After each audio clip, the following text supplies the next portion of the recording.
et 14 ans quand ça s'est terminé.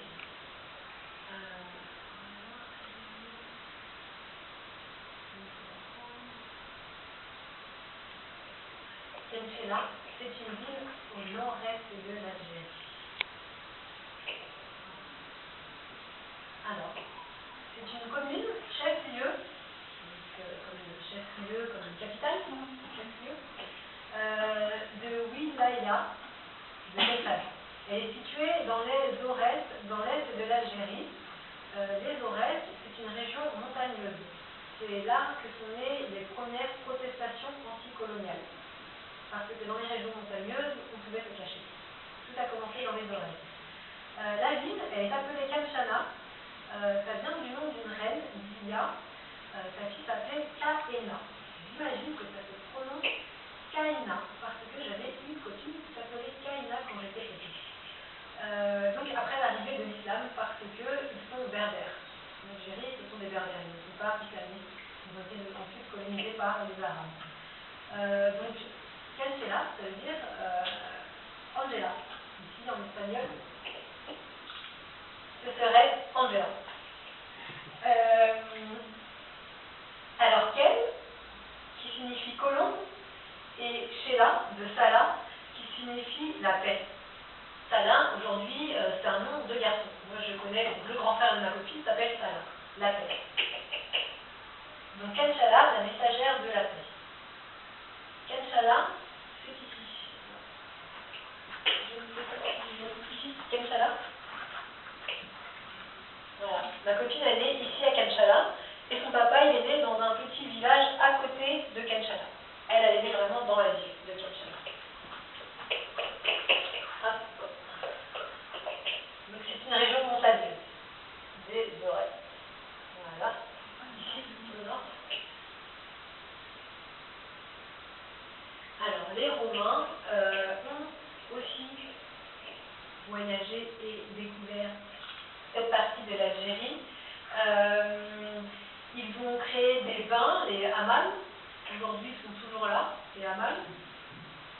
Alors, mon ami se baigne dans les hammams. Moi, je n'ai jamais essayé les hammams. 76 degrés. Je lui ai dit, mais moi, je meurs, 76 degrés, c'est pas possible. Il m'a dit non, au début, c'est dur, mais après, ça va. L'armée française, elle a atteint Kenchela en 1850, mais il y a eu de violents combats parce que les Algériens ont résisté. Des travaux d'organisation de la ville furent entrepris.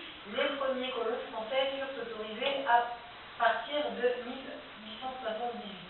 Des fermes furent construites et des plantations effectuées.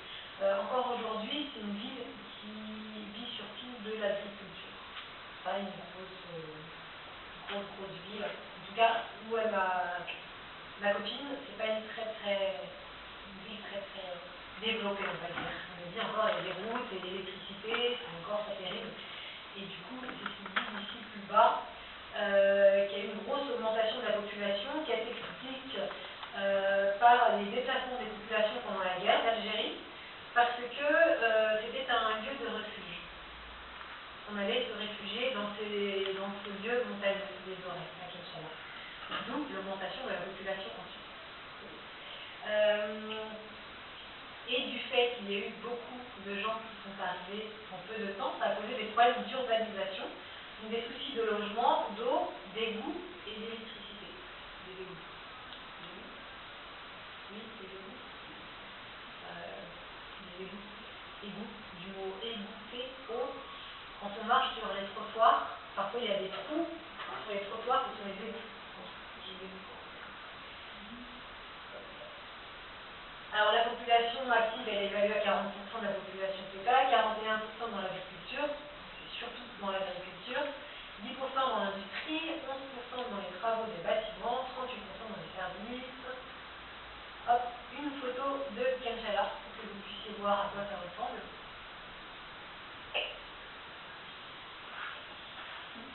Une autre photo de Kenchela, pour que vous puissiez voir encore à quoi ça ressemble, donc une zone très montagneuse. Un hammam de Kenchela, toujours.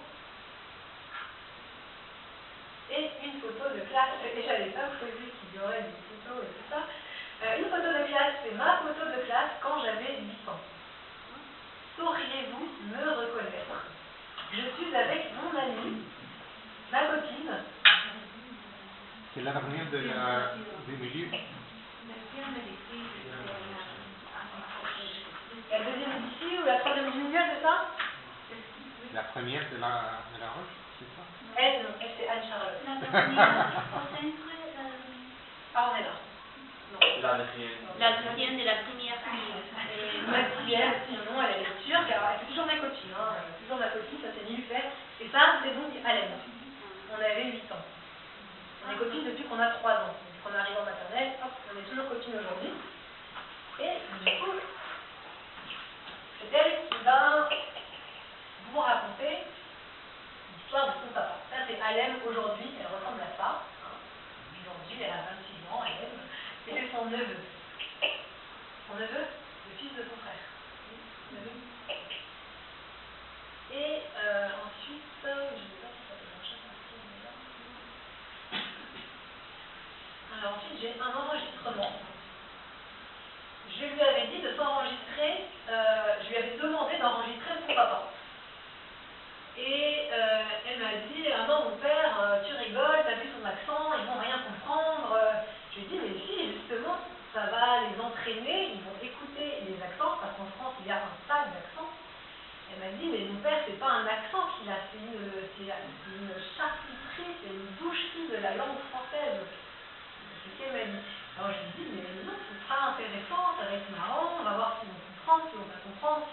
Et non, elle a enregistré elle-même, elle a demandé à son papa, elle a pris des notes, et ensuite elle s'est enregistrée en train de raconter les souvenirs de son papa. Effectivement, son papa, je le connais, quand il me parle français, moi qui ai l'habitude des accents, parce que mes parents sont portugais, j'ai du mal à le comprendre. Je l'écoute très très attentivement, je suis très, oui, qu'est-ce qu'il va me dire, et j'écoute très très bien, parce que j'ai du mal à le comprendre. Je me souviens d'une fois, j'étais plus jeune, je devais avoir 15 ans, il m'a dit, non, parle-moi anglais, français, moi, non, pas français, speak English, English, yes. Je lui ai dit, d'accord. Donc, il est né pendant la colonisation, pendant que l'Algérie était française, il est né en 1948, mais il ne parle pas français. Il avait 14 ans quand, en 62, il parle très peu français avec un accent très fort et très difficile de comprendre. Alors, du coup, tiens, ça a déjà commencé. Je vous repasse au début. Je ne sais pas si vous allez comprendre, bien entendre. Le son est assez bas. Et donc, elle raconte l'histoire de son papa. Allez.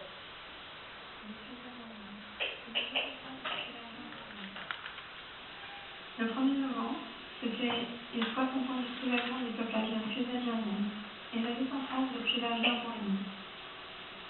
Le 1er novembre, c'était les 60 ans du soulèvement du peuple algérien et ce qui va devenir la guerre d'Algérie. Vous comprenez ou pas? Parce que rien. Elle dit qu'elle est algérienne. Comment elle dit? Je suis algérienne. Je suis arrivée en France à 1 an et demi. Elle est née là-bas, à Kinshasa.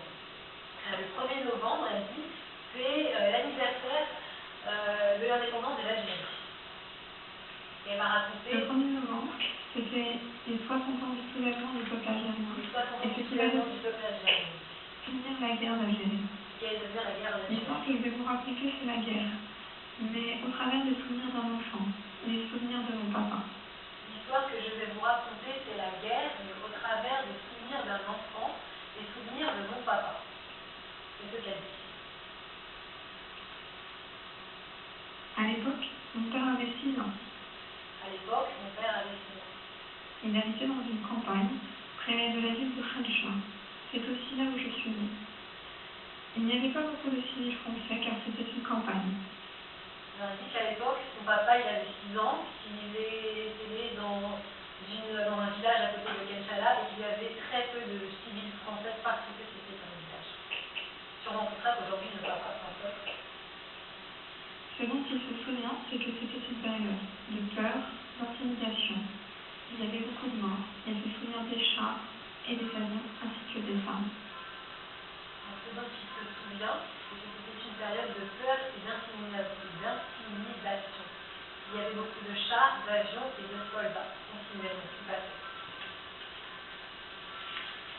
Les soldats français étaient accompagnés, souvent d'hommes d'origine algérienne. Alors ces hommes sont aujourd'hui appelés les harkis. Les soldats français étaient accompagnés souvent d'hommes d'origine algérienne, les harkis. Les harkis les accompagnaient parce que lui ne parlait algérien et en plus ils connaissaient la région. Du coup, ils pouvaient guider les soldats français. Ils étaient là pour traduire, mais ils connaissaient aussi la région, puisque c'était chez eux. Et ils étaient les soldats à se repérer. Un jour, un de ces hommes, un harki a demandé à mon père s'il n'avait pas vu quelqu'un dans le coin, en lui pointant un couteau sur lui. Ici, elle raconte un souvenir de son papa. Elle dit qu'un jour, un harki est venu dans le village de son papa et qui lui a demandé, en lui pointant un couteau sur lui, c'était un enfant, il avait 6 ans, s'il n'avait pas vu un rebelle ici dans le village. Ce quelqu'un qu'il cherchait, c'était sûrement un combattant algérien que certaines familles pouvaient cacher chez eux. Il demandait parce que les familles pouvaient cacher les rebelles dans leur maison. Du coup, il est tombé sur un harki qui lui a demandé, en lui pointant un couteau dessus, et t'as pas vu un rebelle? Le harki et le soldat français sont ensuite rentrés chez lui, chez mon père. Ils nous fait sortir femme et enfant pour fouiller la maison. Et en repartant, ils ont dit à la mère de mon père que tout ce qui était en haut, ils l'ont mis en bas.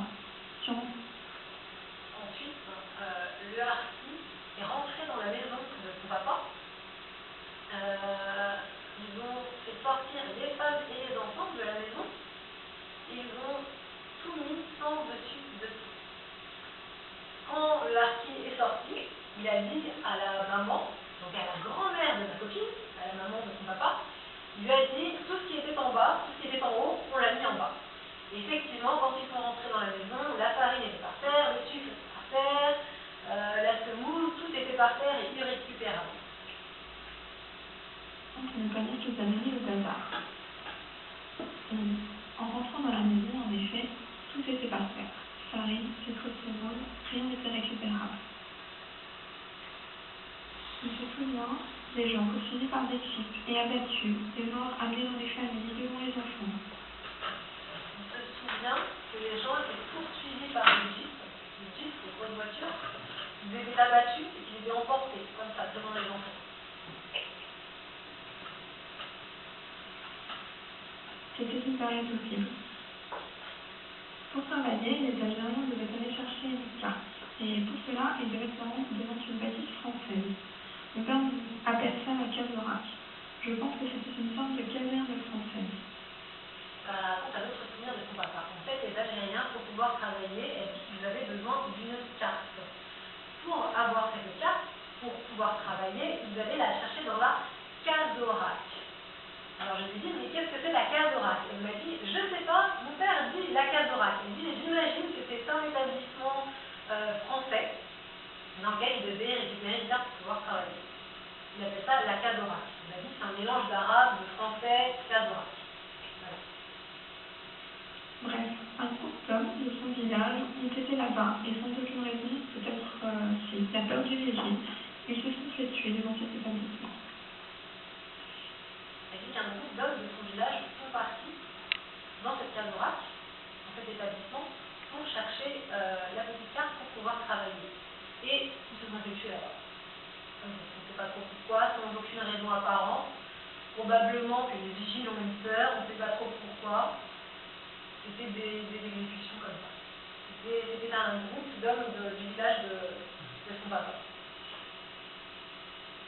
Après le cessez-le-feu de 1962, mon père avait presque 14 ans. Et il se souvient que pendant les manifestations de joie du peuple algérien, l'armée est venue tirer dans la foule.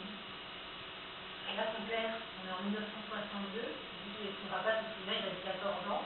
En juin 1962, il y a eu une manifestation de joie du peuple algérien. Les soldats sont venus et ont tiré sur la foule.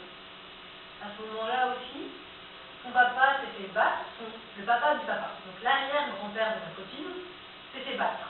par des soldats. Le papa de ma copine a vu son propre père se faire battre. Ils l'ont emporté, ils l'ont gardé avec eux 5 jours en prison. Pendant ces 5 jours, ils l'ont battu, ils l'ont torturé.